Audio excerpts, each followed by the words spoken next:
کیوں؟ لعلہم یہتدون، تاکہ ایک شہر سے دوسرے شہر جانے کا راستہ پائیں، ایک جگہ سے دوسری جگہ جانے کا راستہ پائیں، ایک ملک سے دوسرے ملک جانے کا راستہ پائیں۔ اس لیے پھر ہم نے اس میں راستے بنائے۔ اگر ان پہاڑوں میں درے نہ ہوتے، درے، اور اس طرح پھر راستے نہ ہوتے دروں کے واسطے سے، تو پھر آدمی پہاڑ کی دوسری طرف یا دوسری جگہ، دوسرے شہر، دوسرے ملک پہ کیسے جاتا؟ تو اللہ فرماتا ہے یہ ساری چیزیں میں نے حضرت انسان کی ضروریات دیکھ کے بنائی ہیں، کہ حضرت انسان جہاں اس سے مجھے پہچانے، وہاں اس کی ضرورتیں بھی پوری ہوں، انسان کو فائدہ بھی ہو۔ اور اللہ فرماتا دیکھو آسمان کو میں نے کیسے ایک محفوظ چھت بنایا کہ وہ پھٹتا نہیں، اس میں سوراخ نہیں ہوتا، کبھی ایسا نہیں ہوتا کہ بارش کا پانی ایسا ہی بہہ جائے کہ سارے لوگوں کو بہا کے لے جائے، اوپر سے اس طرح گر جائے جیسے کسی جگہ پانی زور سے گرتا ہے، وہاں بھی آگے نہیں ہو سکتا، گردن ٹوٹ جاتی ہے۔ اللہ بھی بارش برساتا ہے، لیکن وہ قطرے کیسے ٹپکتے ہیں، آدمی پر لگتے ہیں، آدمی کو مزہ آتا ہے، مزہ آتا۔ پھر دنیا اگر ہمارے لیے ایک فرش ہے زمین، تو آسمان اس کے لیے خوبصورت چھت ہے۔ جیسے چھت پہ دیکھیں لائٹیں ہوتی ہیں، لائٹیں اور پنکھے کا انتظام ہوتا ہے، تو اس چھت سے ہوا آتی ہے اور ستاروں کی اور چاند کی اور سورج کی روشنی ہم حاصل کرتے ہیں۔ اور پھر گنبد کی طرح کتنی خوبصورت چھت ہے، وہ کتنے سالوں سے ہے، لیکن آج تک وہ ذرہ برابر بھی وہ چھت پرانی نہیں ہوئی۔ آدمی یوں سمجھتا ہے، یوں دیکھتا ہے گویا کہ آج ہی بنائی گئی ہے وہ۔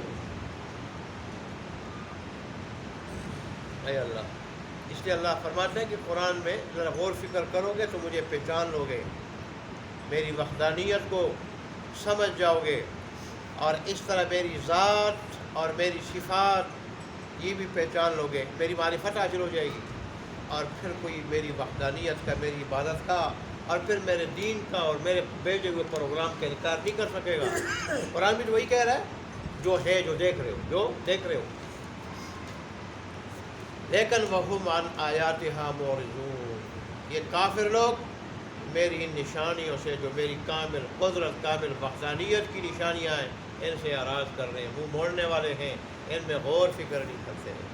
اور آج وہ حال مسلمان کا ہے کہ مسلمان بھی اللہ تبارک و تعالیٰ کے احکامات پہ چلنے والا نہیں۔ تو تم احکامات کو ماننا ہے کہ انسان احکامات کو پہچان لے، پھر مان لے، اس پہ جو ہے نا وہ عمل کرے، تو اس سے انسان کی زندگی بڑھتی۔ صرف جاننے سے کام نہیں بنتا، جانتا تو دیکھے، جانتا برحق ابو جہل بھی تھا، صرف انانیت کی وجہ سے انکار کرتا تھا۔ تنہائی میں اس سے پاس بیٹھے ہوئے تھے مشرک ابو جہل سے کسی نے ایک مرتبہ پوچھا کہ سچ سچ بتاؤ یہ آدمی کیسا ہے؟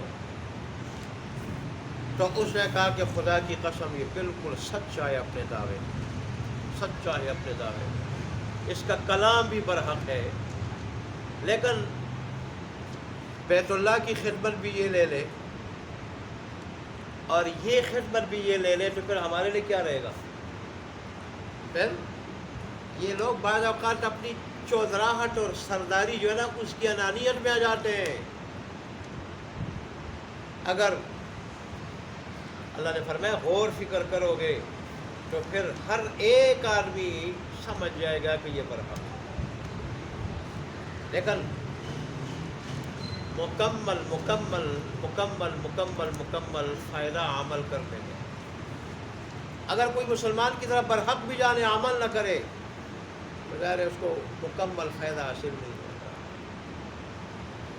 صحابہ دیکھیں کتنے مکمل عامل تھے وہ، لیکن جہاں کہیں غلطی ہوئی ان سے، غلطی، اور وہ غلطی سزا کے قابل تھی، تو قرآن نے ان کو، شریعت نے ان کو سزا دی ہے۔ وہ 3 آدمی جو غزوہ تبوک سے بغیر عذر کے رہ گئے تھے، کیا 50 دن تک ان کا بائیکاٹ نہیں کیا گیا تھا؟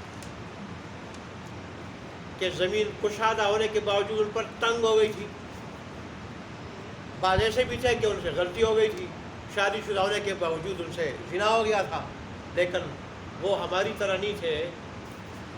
رب کی طرف سے ان کی حفاظت کی گارنٹی قرآن نے دی تھی. معصوم نہیں ہے، انبیاء کی طرح محفوظ ضرور ہے کہ ان سے جب غلطی ہو جاتی تھی تو پھر غلطی پہ اڑے نہیں رہتے تھے، فوراً توبہ کر لیتے. ہماری طرح نہیں کہ گناہوں پہ اصرار کرتے تھے، ہماری طرح گناہوں پہ اصرار نہیں کرتے تھے. معصوم میں اور محفوظ میں یہ فرق ہے.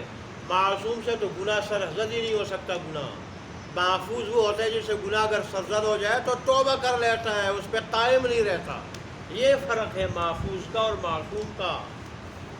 انبیاء معصوم ہے، ان سے گناہ سرزد نہیں ہو سکتا، رب کی طرف سے گارنٹی ہے. اور صحابہ کرام محفوظ ہے، اگر ہو جائے تو فوراً توبہ کر لیتے. یہی وجہ ہے صحابہ کرام سے جب کوئی غلطی ہوتی ایسے گڑ گڑاتے کہ پھر اللہ قرآن بنا کے ان کی توبہ کو کیا کرتے تھا، بیان کر دیتا قرآن کے الفاظ میں، قرآن بنا کے.